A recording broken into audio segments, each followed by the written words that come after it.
किस्से, कुछ कहानियां। अतुल विश्नोई की जुबानी, कुछ किस्से कुछ कहानी। दोस्तों, आप सभी का स्वागत है। आज जो कहानी मैं आपके लिए लेकर आया हूं वो अतुल गर्ग की लिखी हुई दांतों की दंत कथा है। आइए देर न करते हुए इस मनोरंजक कहानी का मजा लेते हैं। दांतों की दंत कथा, लेखक अतुल गर्ग। ये उन दिनों की बात है जब शहरों, कस्बों और गांवों में अंकल या आंटी नामक प्राणी का प्रवेश नहीं हुआ था। मोहल्ले और आसपास के बड़े लोग ताऊ, चाचा या मौसी नाम से संबोधित होते थे। टॉमी और ब्लैकी जैसे जीव तब मोती, कालू, झबरा या भूरा कहलाते थे। सुशील चाचा हमारे पड़ोसी थे, इसलिए हम लोगों द्वारा चाचा पुकारे जाते थे। हालांकि उम्र में वो हम और हमारी मित्र मंडली से 5-7 साल ही बड़े रहे होंगे, इसलिए चाचा कम दोस्त ज्यादा थे। सुशील चाचा के 2 सर्वाधिक प्रिय शौक थे, बिना का गीत माला सुनना और हल्के हरे रंग वाले बिना का टूथपेस्ट से दांत चमकाना। दातुन से दंतमंजन और दंतमंजन से टूथपेस्ट का संक्रमण काल था वो। बिना का गीत माला बच्चे बड़े सबका पसंदीदा रेडियो प्रोग्राम था और बिना का टूथपेस्ट के फैमिली पैक में प्लास्टिक का किसी जानवर की छोटी आकृति का सुंदर सा खिलौना निकलने के कारण इस टूथपेस्ट की लोकप्रियता बच्चों के बीच चरम पर थी। बच्चों के लिए उन खिलौनों का कलेक्शन पबजी खेलने से भी अधिक रोमांचकारी था। बिनाका की बिजनेस स्ट्रैटेजी आज के प्रबंधन संस्थानों के लिए केस स्टडी हो सकती है। सुशील चाचा दांतों के रखरखाव पर विशेष ध्यान देते थे, इसलिए बुजुर्गों की नसीहत के बावजूद नीम या बबूल की दातुन को छोड़कर वो शान से बिनाका टूथपेस्ट से अपनी बत्ती सी चमकाते थे। उनका कहना था कि शब्दों के सुस्पष्ट उच्चारण के लिए जितना महत्व जीभ का है, उससे अधिक दांतों का होता है। उन्हें रफी, किशोर और मुकेश के गाने सुनने और गाने का बेहद शौक था और गानों में शब्दों के सही उच्चारण के वे कायल थे। इसलिए जब भी रफी साहब के किसी गीत को खुलकर गाते तो मजाल है कोई सुर भटके और कोई नुक्ता गलत तरीके से इस्तेमाल हो जाए। उन्हीं दिनों वीको वज्रदंती टूथ पाउडर और टूथपेस्ट ने भी मार्केट में एंट्री मारी और देखते ही देखते अपने विज्ञापनों के बलबूते बाकी टूथपेस्ट जैसे फॉरहेंस, कोलगेट, प्रॉमिस, क्लोजअप आदि को कड़ी टक्कर देनी शुरू की। सिनेमा घरों में किसी भी फिल्म के पहले विज्ञापनों में वीको वज्रदंती के लीड मॉडल दांतों से अखरोट फोड़ते दादाजी लोकप्रियता में अमिताभ बच्चन से होड़ ले रहे थे। विज्ञापनों की दुनिया में एक वीको वाले दादाजी को और एक बारात में नाचते एमडीएच मसाले वाले चिरयुवा बाबाजी को जो शोहरत हासिल हुई, वो ये शिक्षा देती है कि उम्र सिर्फ एक नंबर है। वैसे विज्ञापन बनाने वाले शहंशाह तो मुर्दों से भी आज फिर जीने की तमन्ना है, आज फिर मरने का इरादा है गाने पर जुम्बा नृत्य कराने की क्षमता रखते हैं। ऐसे ही विज्ञापनों से प्रभावित हो सुशील चाचा भी बिनाका छोड़ वीको फैन क्लब में शामिल हो लिए और लगे वीको वज्रदंती से दांत चमकाने। हफ्ते भर से सुशील चाचा के दर्शन ना होने से हम सब शरारती संगीत प्रेमी दोस्त बेचैन थे। आखिर खोज खबर लेने हम चारों मित्रगण सुशील चाचा के घर पहुंचे। दरवाजा खटखटाने पर सुशील चाचा नमूदार हुए और हमें देखते ही मुंह पर रुमाल रख लिया। पहला ख्याल जहन में ये आया कि कहीं सुशील चाचा को टीबी तो नहीं हो गई। साथ ही नमक हराम फिल्म का कृशकाए रजा मुराद भी कौंध गया, जो मैं शायर बदनाम गाने के अंत में राजेश खन्ना की गोद में ही मैं चला हो जाता है। हमें रजा मुराद की जगह सुशील चाचा और राजेश खन्ना की जगह अपना अक्स नजर आने लगा। हमारी तंद्रा तब टूटी जब सुशील चाचा ने रुख से रुमाल रूपी नकाब हटाकर जलवा दिखाया। हम और हमारे मित्र उनकी शक्ल देखकर भौंचक्के रह गए। चाचा के सामने के 2 दांत अपने स्थान पर नहीं थे। इसके बाद सुशील चाचा ने अपनी दुख भरी आवाज में अपने प्यारे दांतों के फना होने की दास्तां बाकी बचे दांतों को गुस्से से पीसते हुए सुनाई। हुआ यूं कि वीको वज्रदंती टूथपेस्ट करते करते सुशील चाचा के मन में भी विज्ञापन वाले दादाजी की तरह दांतों से अखरोट तोड़ने की इच्छा जागृत हुई। बस उन्होंने दांतों से दबाकर जो जोर लगाया तो सख्त जान अखरोट विद्रोह कर बैठा और चाचा के गड़े दांतों को छोड़ने से इनकार कर दिया। सुशील चाचा ने अखरोट से दांत खींचने की कोशिश की तो सामने के 2 दांत अखरोट में ही रह गए। चाचा हाथ में दांत लगे अखरोट लिए एक लोकल दांतों के डॉक्टर के पास पहुंचे ताकि अखरोट से दांत निकालकर वापस मसूड़े में लगाने की शल्य क्रिया की जा सके। डॉक्टर ने दांतों को अखरोट की गिरफ्त से छुड़ाने की भरपूर कोशिश करते हुए अंतिम प्रयास के लिए हथौड़ी का प्रयोग किया और इस प्रक्रिया में अखरोट ने दम तोड़ दिया और साथ ही दांतों को टुकड़ों के रूप में भवसागर पार करा दूसरे लोक में अपने साथ ले गया। बाद में पता चला कि डॉक्टर पहले लोहार था जो शौकिया दांतों का इलाज करता था और बाद में आरएमपी रजिस्टर्ड मेडिकल प्रैक्टिशनर बन गया था। पहले छोटे शहरों और कस्बों में आरएमपी या झोला छाप डॉक्टर बहुतायत में हुआ करते थे। तब और अब में इतना ही फर्क है कि तब आरएमपी मुफ्त में बन जाते थे और अब 4 कमरों वाले छोटे से प्राइवेट डेंटल कॉलेज, सारे नहीं, में लाखों रुपए देकर बनते हैं।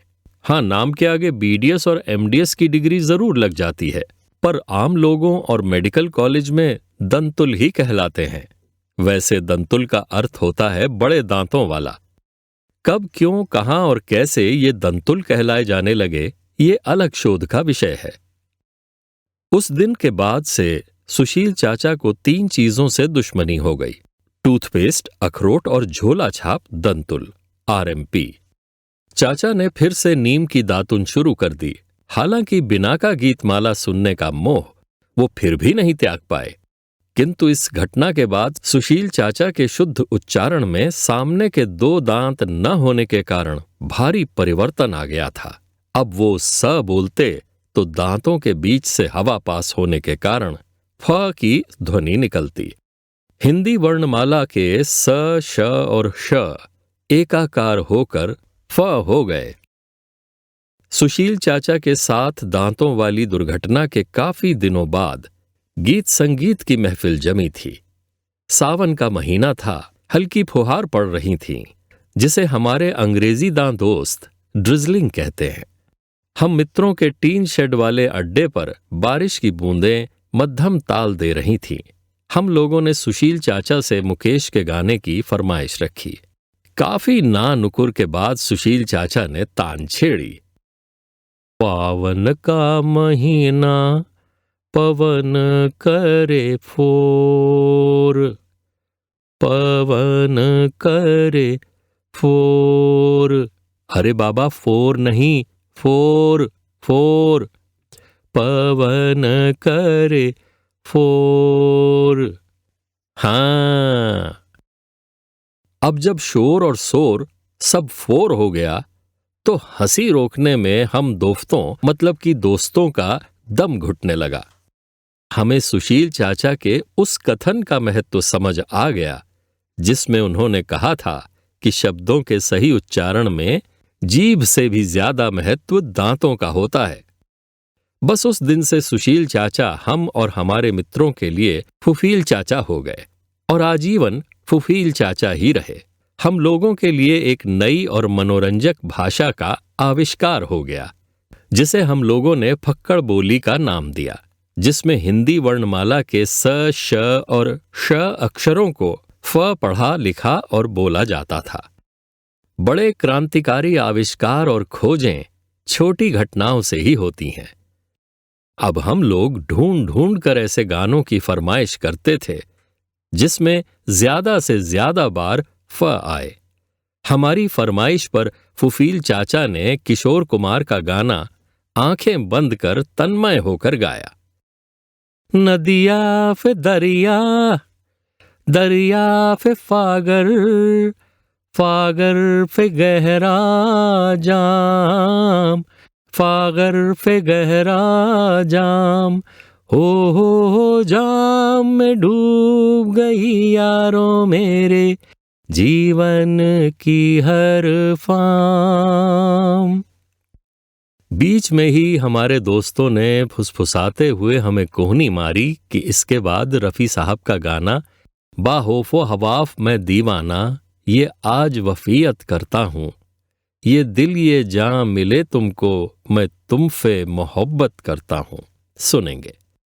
बेचारे फुफील चाचा हम दुष्टों का मंतव्य जाने बिना पूरी ईमानदारी से हमारी सारी फरमाइशें पूरी करते थे। आज लगभग 4 दशकों से ज्यादा समय बीत जाने के बाद भी हम बचपन वाले मित्रगण फक्कड़ भाषा में ही फोन पर बात और व्हाट्सएप मैसेज करते हैं और ROFL हो जाते हैं, मतलब हफ्ते हफ्ते फर्फ पर लोटपोट हो जाते हैं। दंत हत्याकांड हुए करीब 1 महीना हो चुका था। एक दिन सुबह सुबह फुफील चाचा के हाथ में नीम वाली दातुन के बदले हथेली पर लाल रंग का मंजन नुमा पाउडर और उनकी चिरौटा जैसी लाल आंखें देख हमें लगा कि चाचा दंत दुर्घटना से उबर कर नई जिंदगी शुरू कर रहे हैं। शायद कुछ दिनों बाद वापस टूथपेस्ट पर भी आ जाएं। फुफील चाचा के चरण स्पर्श करते हुए हमें तंबाकू जैसी तेज महक आई।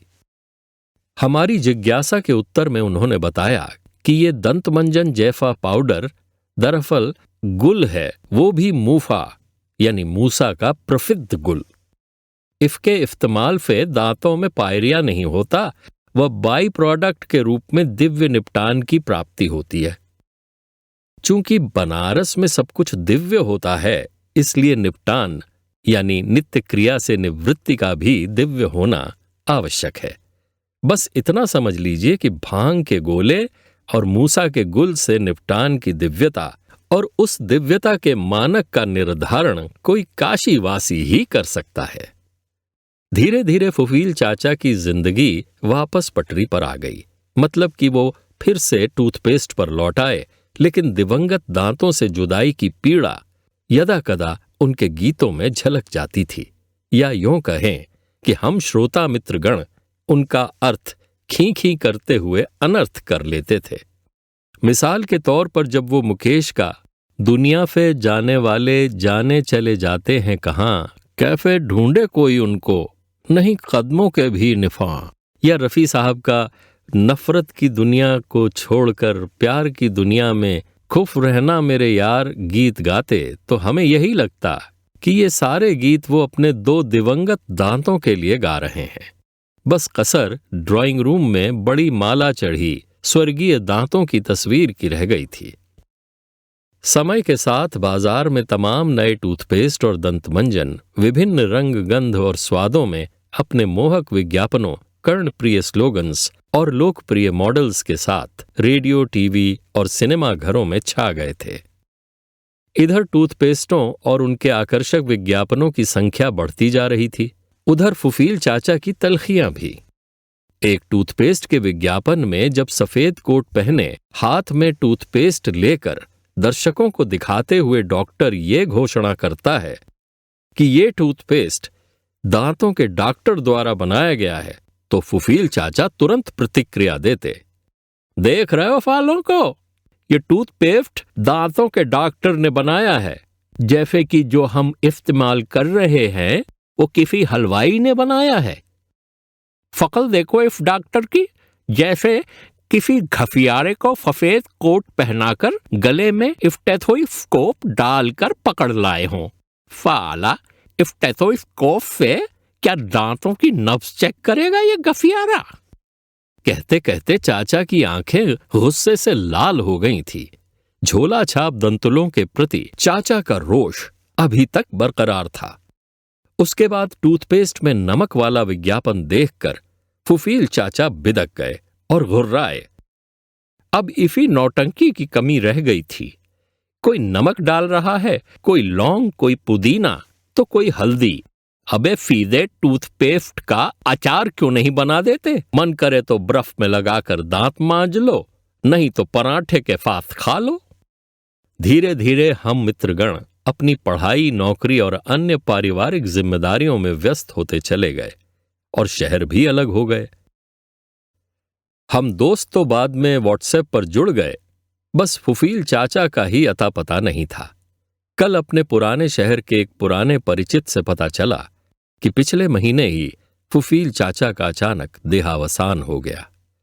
हमारे लिए ये समाचार हतप्रभ कर देने वाला था और हम मित्रों के व्हाट्सएप ग्रुप पर उन पुराने दिनों को याद कर हम सबकी आंखें नम हो गईं।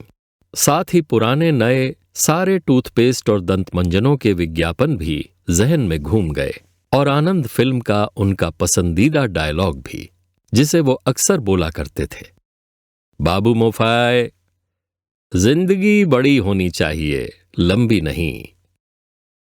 मुकेश, रफी साहब और किशोरदा के वो तमाम गीत जो फुफील चाचा अक्सर गाया करते थे, उनमें से रफी साहब के एक गीत के साथ फुफील चाचा को विनम्र श्रद्धांजलि।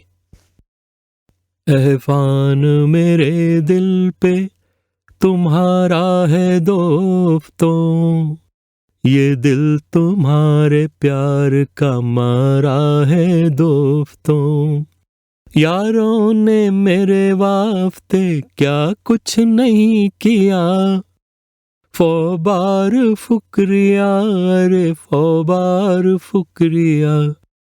बचपन तुम्हारे साथ गुजारा है दोस्तों, ये दिल तुम्हारे प्यार का मारा है दोस्तों। अभी आप अतुल गर्ग की लिखी हुई ये मनोरंजक कथा दांतों की दंत कथा सुन रहे थे। आशा है आपको ये कहानी पसंद आई होगी। संपादन सहयोग था साभार मुदिता गर्ग का। दोस्तों, यदि आपने अभी तक हमारा चैनल सब्सक्राइब नहीं किया है तो कृपया इसे सब्सक्राइब कर लें और हाँ, साथ ही बेल आइकन को दबाना ना भूलें ताकि आपको आने वाली सभी मनोरंजक कहानियों की पूर्व सूचना समय से मिलती रहे।